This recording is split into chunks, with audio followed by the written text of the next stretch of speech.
Siempre ha habido quienes piensan que los ovnis proceden del espacio exterior. Pero la verdad puede estar más cerca. Soy bastante escéptico sobre los ovnis. Estoy casi seguro de que eran nuestros aviones volando por ahí. Durante más de 60 años, en bases secretas de investigación por todo el mundo, se han diseñado, construido y probado platillos volantes. Apartado del edificio principal de la compañía, hay un lugar donde se construían platillos volantes. Algunos afirman haberlos visto. No hay posibilidad de error, eran platillos volantes. Esta es la historia secreta de los intentos de utilización de esta tecnología para producir lo último en aviones militares. Son los auténticos ovnis. La historia comienza en la Alemania nazi. Cuando se les escapaba la victoria de las manos en la Segunda Guerra Mundial, los científicos alemanes intentaron perfeccionar armas que inclinaran la balanza a su favor. Uno de ellos fue Victor Schauberger, un inventor que había planteado modelos de un platillo volante. Había asumido la promesa de hacer una máquina voladora que maniobrara como un helicóptero, pero viajando a velocidad ultrasónica, sin ser detectada por el enemigo. La nave de Schauberger utilizaría un vórtice como un tornado que produciría efectos magnéticos generando levitación. Víctor fue apoyado por el gobierno alemán. Conoció a Hitler. Luego fue reclutado por las SS y puesto a trabajar en el desarrollo del concepto de platillo volante.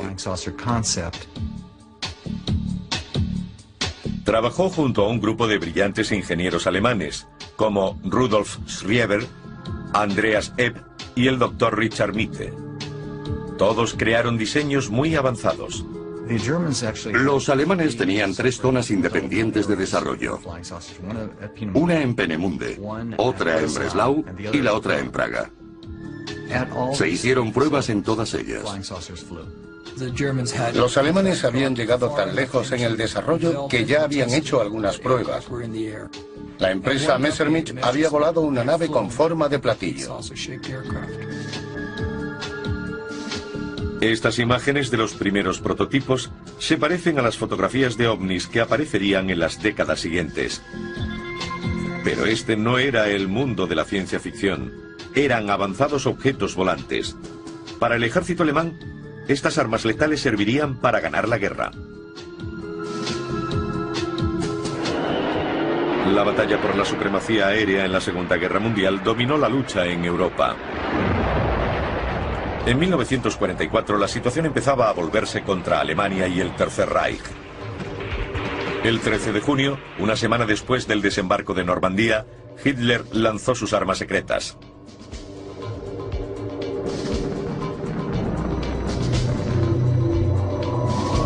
Durante 2 meses, miles de bombas volantes V1 atacaron Londres.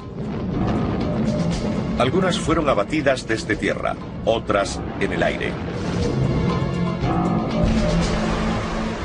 Este desarrollo de la tecnología bélica sería el principio de una nueva era en la historia de la aviación militar. El uso del modelo de platillo volante para producir máquinas de matar más eficientes sería la culminación de esa investigación. Durante el periodo nazi, floreció un nuevo pensamiento científico y de desarrollo tecnológico. Los científicos tuvieron la libertad de desarrollar su ciencia en todos los campos relevantes en nuestras vidas. Y de hecho, seguimos viviendo de aquellas rentas.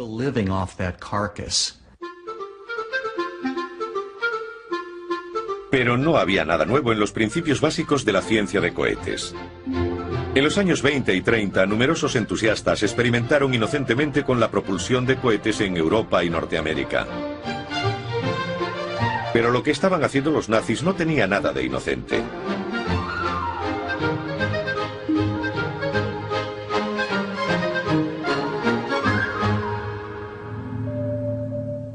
En sus centros de investigación, los científicos trabajaban en una nueva generación de armas.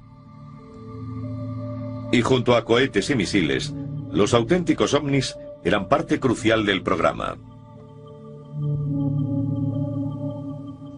Una de las cosas interesantes ocurridas durante la Segunda Guerra Mundial fue la cantidad de tecnología que desarrollaron los científicos alemanes orientada a la guerra.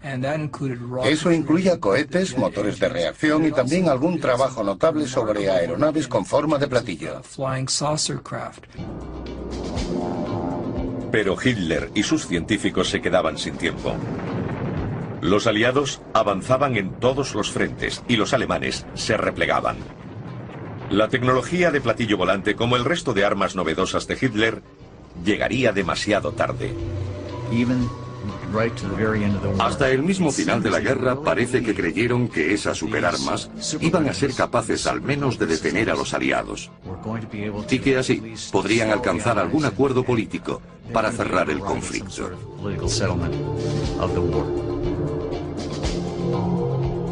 El sueño de Hitler de ganar la guerra con sus superarmas no se cumplió. En mayo de 1945 empezó la batalla final por Berlín. Prácticamente había terminado la lucha en Europa. Pero ese solo fue el principio de la historia de los auténticos ovnis. A los 3 meses, la Segunda Guerra Mundial llegaba a un espectacular y horrible final.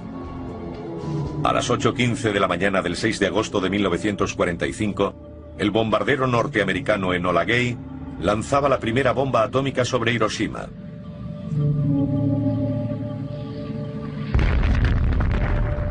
Con el fin de la guerra, los aliados se convertían ahora en rivales. La Unión Soviética y Occidente terminarían atrapados en una batalla por la tecnología militar más vanguardista.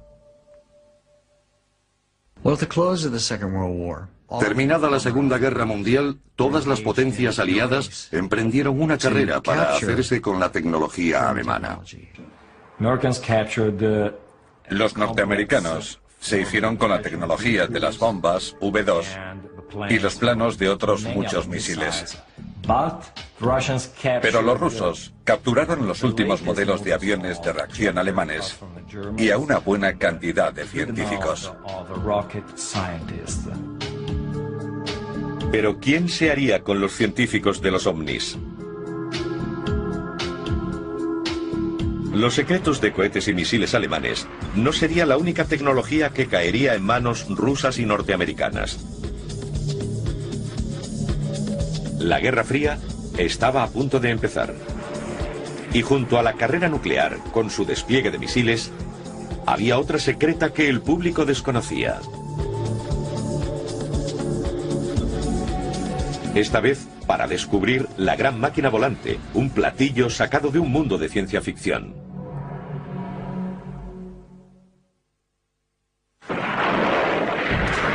Durante la Segunda Guerra Mundial hubo una gran revolución tecnológica en propulsión a chorro, física atómica y ovnis auténticos. La tecnología de los platillos volantes. Los alemanes habían liderado este campo y ahora sus ideas y científicos habían caído en manos de las dos superpotencias, Rusia y Estados Unidos. Los ingenieros alemanes Victor Schauberger, Rudolf Rieber y el Dr. Mitte trabajaban en secreto para los americanos. Andreas Ebb lo hacía para los rusos. Norteamericanos y rusos explotaron a los científicos que habían capturado al final de la guerra. Usaron esa tecnología y a estos hombres para desarrollar su ciencia durante la Guerra Fría. Al acabar la Segunda Guerra Mundial, los aliados se convirtieron en rivales y comenzó la carrera armamentística de la posguerra. Los norteamericanos se centraron en desarrollar cohetes y misiles. Parecía que la tecnología alemana de los platillos volantes quedaba en suspenso. En 1947, el piloto americano Kenneth Arnold informó del avistamiento de objetos volantes no identificados sobre Estados Unidos. Sobrevolaba el monte Rainier, en el estado de Washington, y vio 9 discos volantes a cierta distancia de él. Cuando Arnold aterrizó, contó la historia a la prensa local. I was approximately 25 to 28 miles from Mount Rainier, and I noticed to the left of me a chain which looked to me like the tail of a Chinese kite going at a terrific speed across the face of Mount Rainier. They looked something like a pie plate that was cut in half with a sort of a convex triangle in the rear.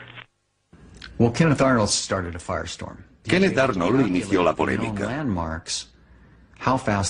Calculó por referencias a qué velocidad volaba y descubrió que lo hacían a 2.000 kilómetros por hora. Cuando aterrizó y contó su historia a la prensa, describió a los objetos como platillos saltando en el agua. De ahí viene la expresión platillo volante. From out of nowhere, the flying saucer mystery is with us. What is the flying saucer? What do people see and sometimes photograph? What's behind the daily reports of aerial phenomena in the nation's press? La televisión y radio norteamericanas empezaron a transmitir relatos de personas anónimas que afirmaban haber visto ovnis en los cielos de América. I glanced up and there were 3 flying saucers in a V, approximately a half a mile away from me at an altitude of 350 feet. El país estaba cautivado por los avistamientos de ovnis y la fiebre de los platillos volantes. El ejército negaba que tuviera algo que ver y hubo intervenciones en televisión para tranquilizar al público norteamericano. We can say that the recent sightings are in no way connected with any secret development by any agency of the United States. In my position in the Research and Development Organization of the Bureau of Aeronautics and of the Navy Department, I am thoroughly familiar with both our aircraft and our guided missiles programs and can state without reservation that the Navy has no saucer-shaped aircraft or missile in any of these programs. En julio de 1947, en plena fiebre de los ovnis, llegó un informe de otro oficial norteamericano en activo. Anunció a la prensa el descubrimiento de los restos de un platillo hallados en Roswell, Nuevo México. A las pocas horas, la historia del incidente de Roswell había dado la vuelta al mundo. El ejército fue presa del pánico. De nuevo emitieron una declaración oficial negando que fuera un platillo volante, con la idea de tranquilizar a la población. Afirmaron que solo era un globo meteorológico. Tras esos desmentidos había una posibilidad ominosa para los militares. Si asumían que los ovnis no provenían del espacio exterior, pilotados por extraterrestres, los avistamientos eran prueba de la existencia de un enemigo. El ejército empezó a recibir numerosos informes de avistamientos.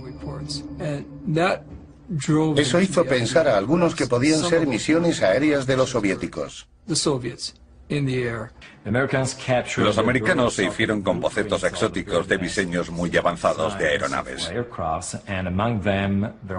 Entre ellos estaba el Orten 229 de los hermanos Orten. Esta nave era muy similar a la primera descripción de un platillo volante visto sobre Norteamérica en 1947. Los norteamericanos tenían miedo de que los rusos pudieran haber producido una versión volante del Orten 229. En los años inmediatamente posteriores a la guerra, los informes de avistamientos de ovnis formaron parte de las tensiones crecientes entre Oriente y Occidente mientras la Guerra Fría subía de intensidad. A principios de los años 50, la Guerra de Corea estuvo a punto de llevar al mundo a un desastre nuclear. En Norteamérica, la paranoia y el miedo a la invasión comunista se reflejaron en actitudes hacia los platillos volantes en la cultura popular. Flying saucers have invaded our planet. Washington, London, Paris, Moscow are key targets. The whole world is under attack. Los años 50 fueron la edad de oro de los platillos volantes. Algunos tenían miedo de la Guerra Fría, de los experimentos atómicos.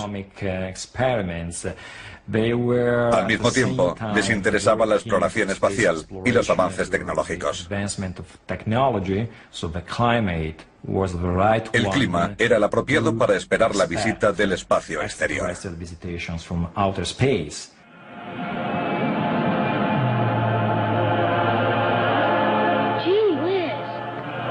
Invaders from Mars. He saw them land from outer space. He saw them capture innocent people only to destroy. Pero para el ejército estadounidense, los continuos rumores y especulaciones eran el camuflaje perfecto para los auténticos ovnis. Por todos los desiertos del país había lugares como el Área 51, White Sands y Los Álamos, donde junto a pruebas de misiles y programas espaciales, había cientos de misteriosos proyectos de alto secreto.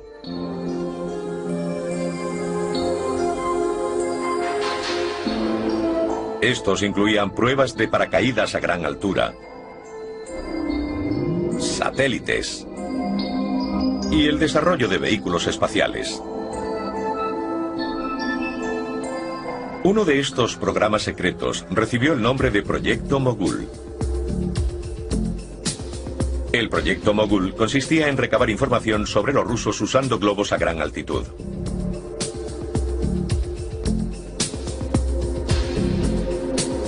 Los militares norteamericanos ansiaban descubrir secretos del programa soviético para desarrollar una bomba atómica.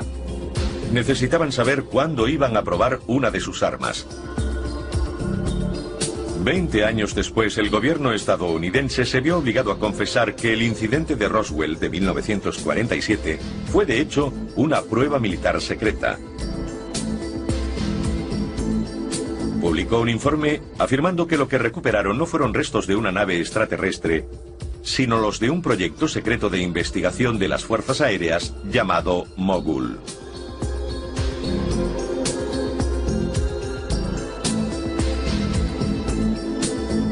Pero había una buena razón para que los americanos temieran a los rusos.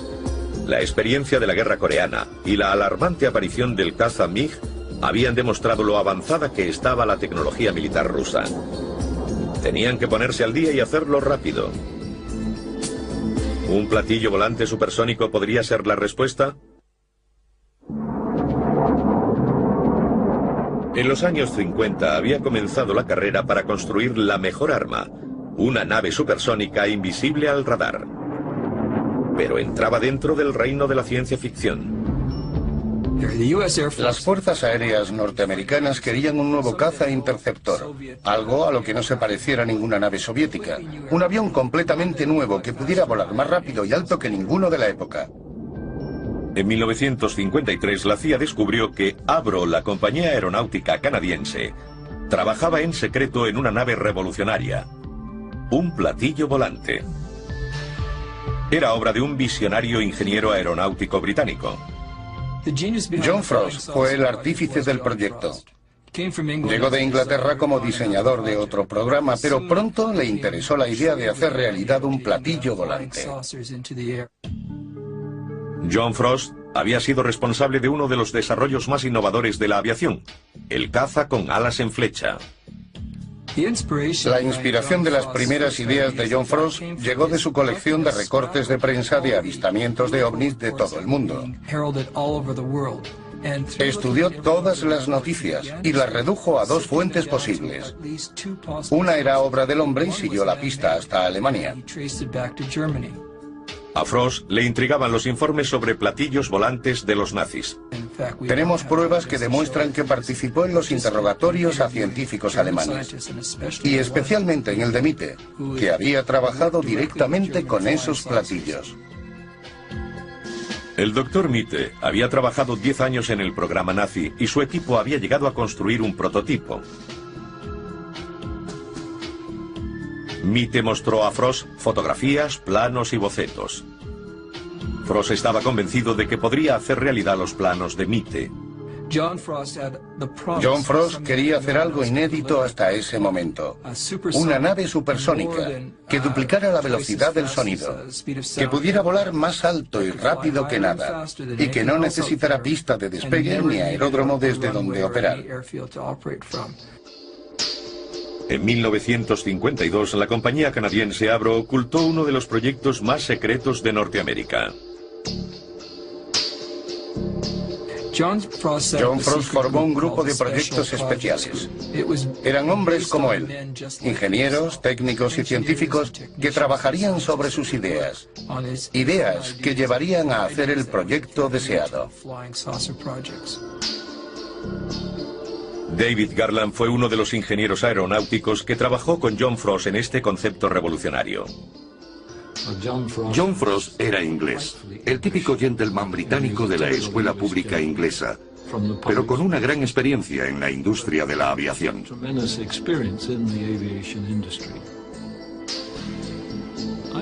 Tenía un entusiasmo contagioso.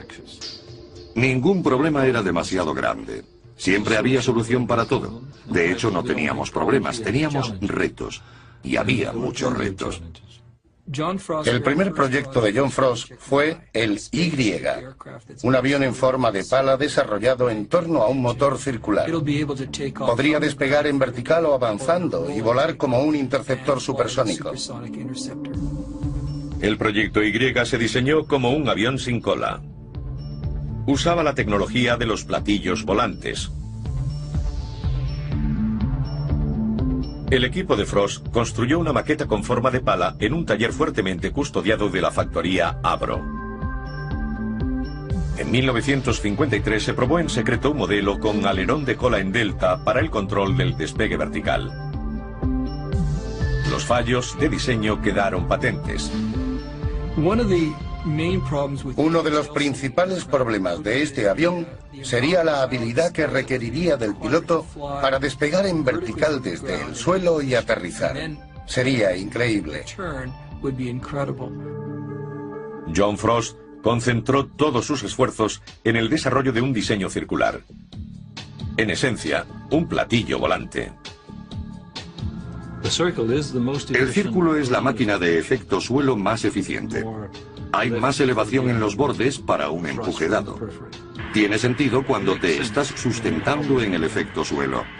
El siguiente diseño de John Frost recibió el nombre de Y2. El proyecto Y2 era una nave completamente circular que usaba un rotor central y múltiples motores en el borde que impulsaban el rotor, proporcionándole un despegue vertical. Así podría alcanzar altura que nadie imaginaba. Estaba vendiendo un auténtico caza supersónico.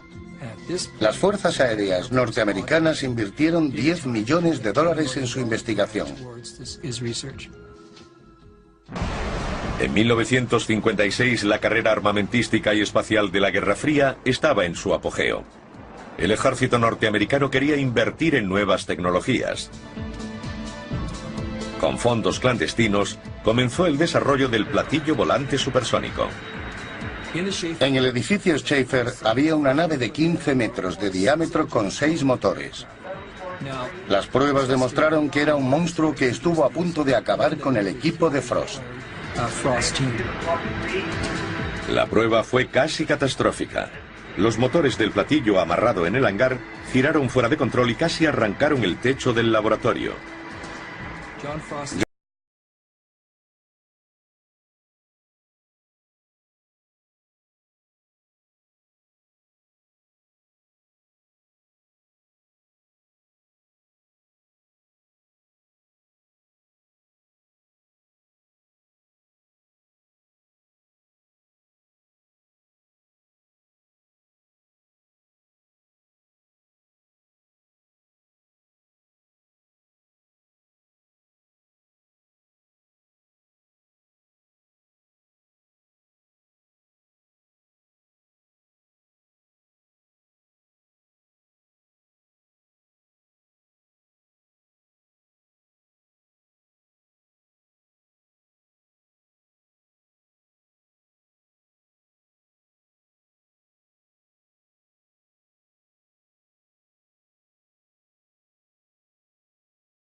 demonios, supe que estaba tratando con algo real. A pesar de su escepticismo, Warren Botz se convenció. People that I spoke to since that time said it never existed, which I think they're wrong because I know what I saw. I believe that we do have flying saucers. They did exist, and they do exist now. Lo que vieron ambos hombres se parecía mucho al diseño del Abrocard de John Frost que el ejército estadounidense afirmaba haber dejado. Muchos creen que, lejos de ser abandonada, la investigación continuó. Creo que sigue experimentando ahora, porque no solo puede llegar al enemigo sin ser visto. Es invisible al radar, indetectable acústicamente, no necesita pistas. Tiene el potencial de volar al espacio fuera de nuestra atmósfera. Y eso es el santo grial que ha buscado la Fuerza Aérea estadounidense desde el principio. Sigue habiendo mucho material clasificado sobre el desarrollo de la tecnología de los platillos volantes. Pero a finales de siglo, científicos e ingenieros norteamericanos habían cumplido muchos de los sueños y esperanzas de los platillos volantes. Un caza que puede volar a velocidad supersónica, indetectable para el radar, con forma no de disco, sino piramidal.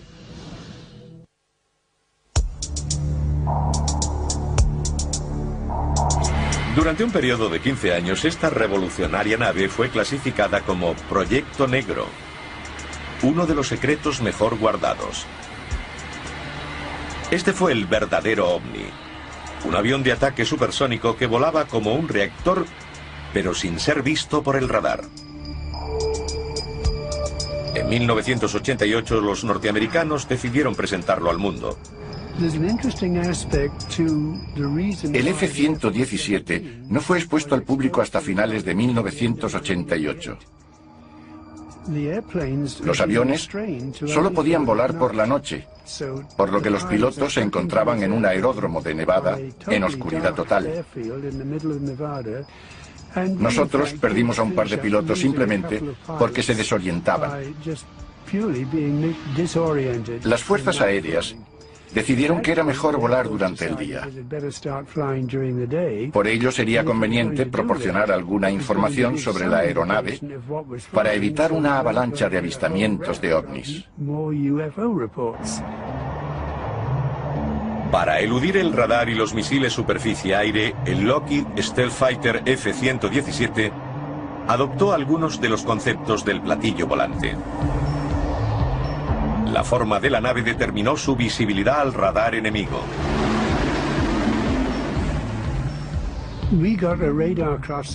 Teníamos un perfil para el radar mucho mejor de lo que nadie hubiera esperado. Y la razón principal era que hicimos un enfoque para analizar el sigilo de una forma diferente al pasado. Descubrimos que una forma piramidal con bordes inclinados daba un perfil mucho más bajo que todo lo que se había hecho antes. Al año de la desclasificación del Stealth Fighter, el Imperio Soviético empezó a desintegrarse. El 9 de noviembre de 1989, con la caída del muro de Berlín, se abrieron las fronteras entre las dos Alemanias. La Guerra Fría había terminado. Pero el avión pronto entró en combate, encabezando el ataque contra un nuevo enemigo en la guerra de Irak. Su invisibilidad al radar, combinada con su precisión, asombró al mundo. Podíamos lanzar bombas a la altitud deseada, con una enorme precisión, y alcanzar el objetivo requerido sin ser vistos. A lo largo de la Guerra del Golfo, en 1991, hicimos 1000 salidas y no sufrimos ni un arañazo en nuestros aviones. Las singulares habilidades del Stealth Fighter quedaron demostradas en la Guerra del Golfo. Pero aún quedaba un fallo. Había que diseñarlo en base a la necesidad de un piloto. Las máquinas volantes del futuro no necesitarán pilotos. Hay que pensar en el coste moral y político que supone perder a una tripulación bien adiestrada. Eso nos hace pensar en futuros vehículos aéreos no tripulados. No hay nada nuevo en el concepto de aviones sin piloto. Se ha experimentado con esa idea desde los primeros días de la aviación y a veces con cierto grado de éxito. El desarrollo del vuelo espacial no tripulado ha abierto nuevas posibilidades en este campo. En el futuro no habrá pilotos. También podremos hacer aviones en miniatura, de 15 centímetros de diámetro, e introducirlos en edificios. Lo que se podrá hacer en el futuro es enorme, inconcebible. El futuro está quizá en esta nueva generación de máquinas volantes. El último aerobot Sikorsky es capaz de volar a gran velocidad, sustentarse en el aire y despegar y aterrizar verticalmente. Pero estos vehículos parecen muy lejos de los sueños de los ingenieros de Hitler. Máquinas cercanas a la ciencia ficción, capaces de alcanzar velocidades supersónicas. Quizá la ciencia de los platillos volantes nunca fue una realidad. Mientras partamos del suelo, se necesita un dispositivo eficaz de elevación. Y eso se consigue con alas. La forma circular no es la más eficiente. Solo los platillos volantes del espacio exterior han podido hacerlo. Probablemente son producto de la imaginación. Otros insisten en que no solo es posible, sino que nos ha sido ocultado.